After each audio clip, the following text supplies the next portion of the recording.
अस्सलाम वालेकुम, आदाब, नमस्कार दोस्तों। उम्मीद करते हैं आप सब अच्छे होंगे और अच्छे दिनों का भरपूर मज़ा लेते होंगे। दोस्तों,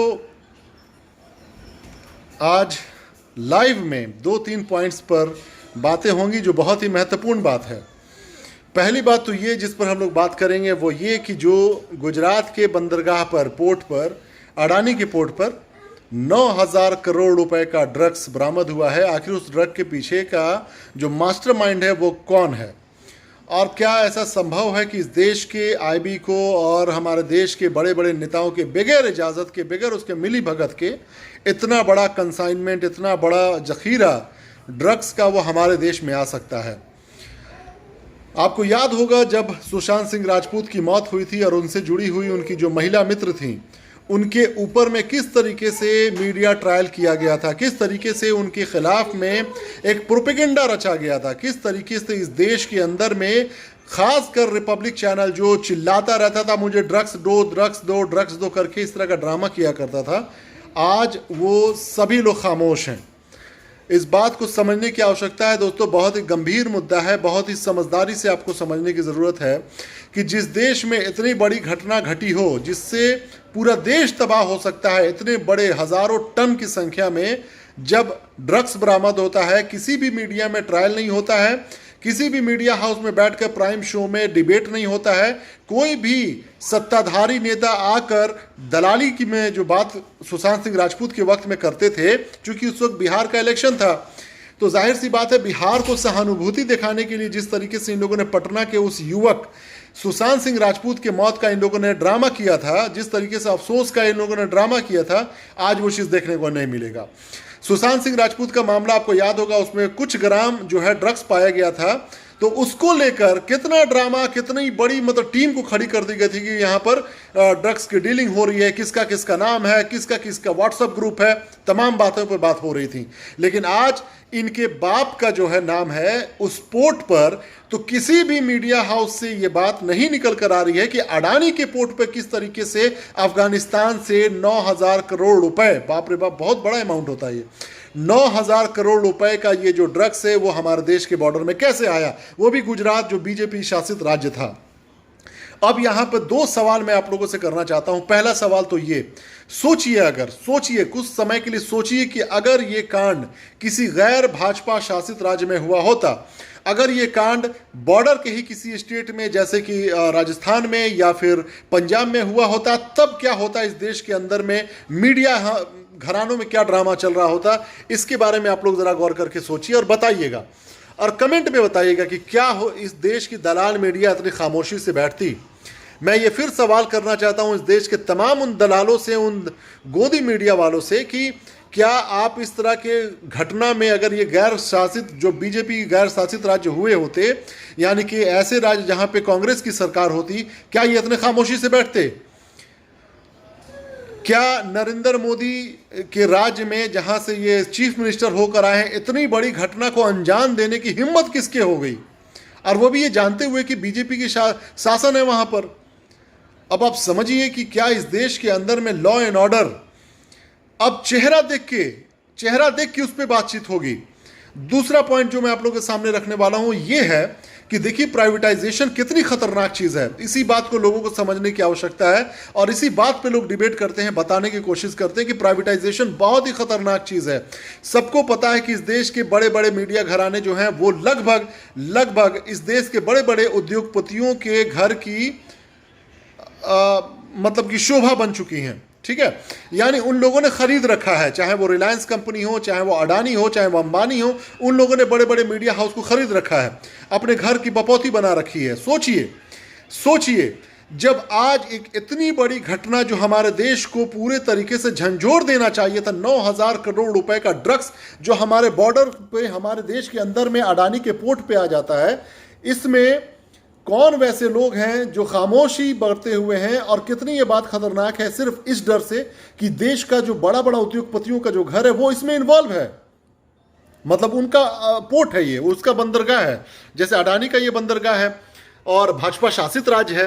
तो सोचिए कि अगर हमारे देश में प्राइवेटाइजेशन हो जाता है, इसी तरीके से बड़े बड़े घटनाएं अगर सामने आती हैं, कल को मालूम ये चला कि कोई अडानी का ऐसी कंपनी जिसका कोई स्टाफ है जिसने मर्डर कर दिया, या फिर उसने देश को चूना लगाने के लिए कोई बड़ा कांड कर दिया, तो क्या इसके ऊपर में कार्रवाई होगी? नहीं होगी बिल्कुल। प्राइवेटाइजेशन से कितना बड़ा खतरनाक एक सामने आपको देखने को मिल रहा है, ये अभी आपको साबित होता हुआ दिखाई दे रहा है कि किसी भी तरह का ना मीडिया ट्रायल, ना ही कोई डिबेट हो रहा है, ना ही कोई आप पर आकर चिल्ला रहा है, हंगामा कर रहा है। सोचिए अगर यही कांड किसी गैर बीजेपी शासित राज्य में हुआ होता तो फिर क्या होता? उस समय का सिनारियो क्या ऐसा होता? क्या ऐसी खामोशी होती? क्या ऐसे सरकार के लोग खामोश बैठे होते? क्या ऐसे ये दलाल गोदी मीडिया खामोश बैठी होती? बिल्कुल भी नहीं। चीखते चिल्लाते अब तक ना जाने कितने कितने सीएम का इन लोगों ने मतलब मुझे लगता है कि रिश्ता तालिबान से जोड़ दिया होता। अगर ये कांड राजस्थान में होता तो गहलोत साहब का रिश्ता जोड़ दिया गया होता अब तक तालिबान से। अगर ये पंजाब में होता तो कैप्टन अमरिंदर सिंह का नाम जोड़ दिया जाता तालिबान से, क्योंकि ये अफगानिस्तान से आया हुआ ड्रग्स था।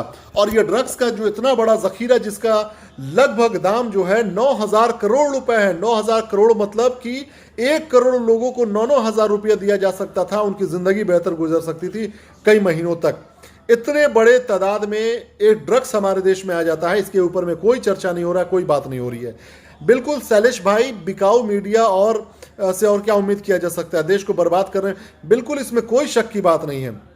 सरफराज अहमद भाई कह रहे हैं 25,000 करोड़ रुपए का। बताइए इतने महंगे, इतने बड़े तादाद में कैसे बिना किसी नेता के इजाजत के, किसी नेता के मिली भगत के, बिना किसी सत्ता के मिली भगत के इतना बड़ा जखीरा कैसे आ सकता है?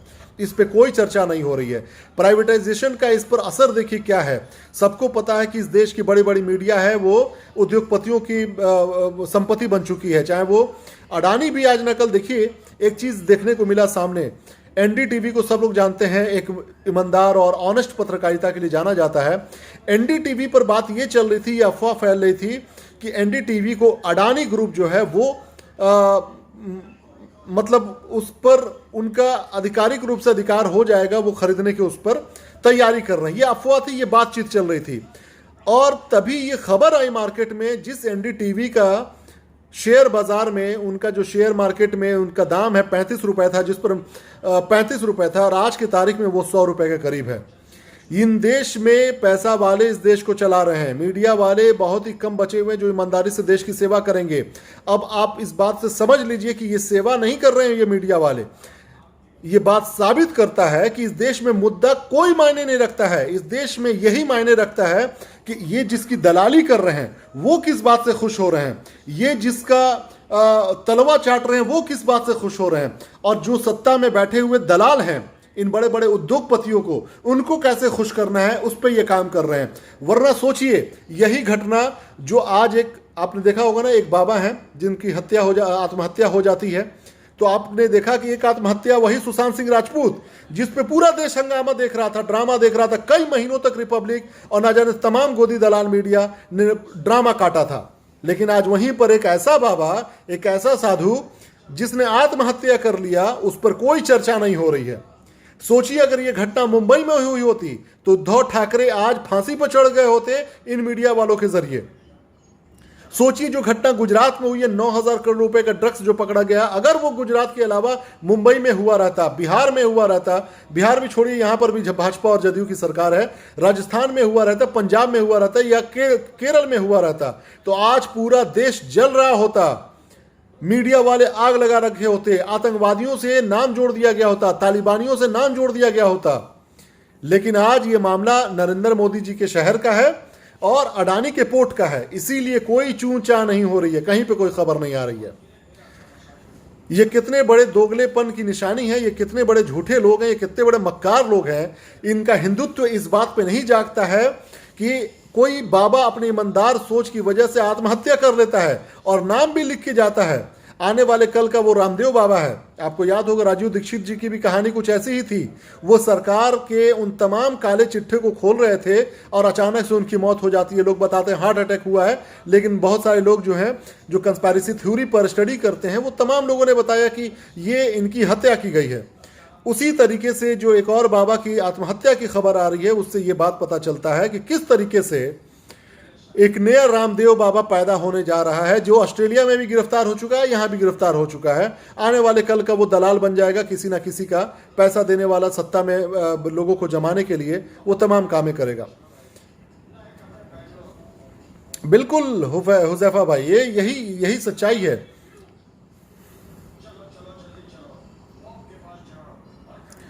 पेट्रोल 35 रुपया महंगा हो गया, कोई हल्ला नहीं हुआ। 35 पैसे पेट्रोल सस्ता हुआ तो भक्त बोल रहे हैं। अरे ये भक्तों को छोड़िए, ये जाहिल गंवार किस्म के लोग हैं। मैं तो बड़ी खुशी में ये बात कह रहा हूं कि भाजपा सरकार ने सबके आंख को खोल रखा है। इन तमाम दलालों को जब तक सड़क पर ये भीख मांगने के लायक नहीं हो जाएंगे, तब तक भाजपा सरकार इनको ना छोड़े। और आने वाली सच्चाई यही है, आने वाले कल की सच्चाई, कि इनके गत जो है ना और बुरे होने वाले हैं। ये आने वाला समय बताएगा। खैर देखिए, इनकी दोगली सोच को देखिए आप, कि एक जगह कोई बाबा आत्महत्या करता है, कोई उस पर चर्चा नहीं होती है, क्योंकि दलालों के जो आका हैं उनको नुकसान हो सकता है। और एक जगह जब आत्महत्या होती है, चूंकि बिहार का इलेक्शन होता है, तो सुशांत सिंह राजपूत इनको हीरो बन जाते हैं इनके लिए। और वहीं पर एक ड्रग्स जो 9,000 करोड़ रुपए का पकड़ा जाता है गुजरात में अडानी के पोर्ट पर, कोई चर्चा नहीं होती है।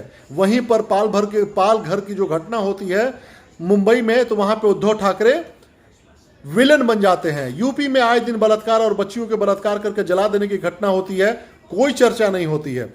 ये तमाम चीज़ों पर सरकार बदलने तक की देरी है। इन तमाम लोगों के घर में, इन तमाम लोगों की दलाली और चोरी जो है पकड़ी जाएगी आज न कल। बस सरकार बदलने की देरी है, समय बदलने की देरी है। कांग्रेस सरकार आज न कल आएगी ही, और मुझे पूरा उम्मीद है कि राहुल गांधी इन तमाम लोगों का लिस्ट जरूर रखे होंगे जो इन दलालों की वजह से देश को नुकसान पहुंच रहा है। उस पर सवाल का जवाब ये लोग जरूर देंगे आज न कल। बहुत बहुत धन्यवाद। जय हिंद।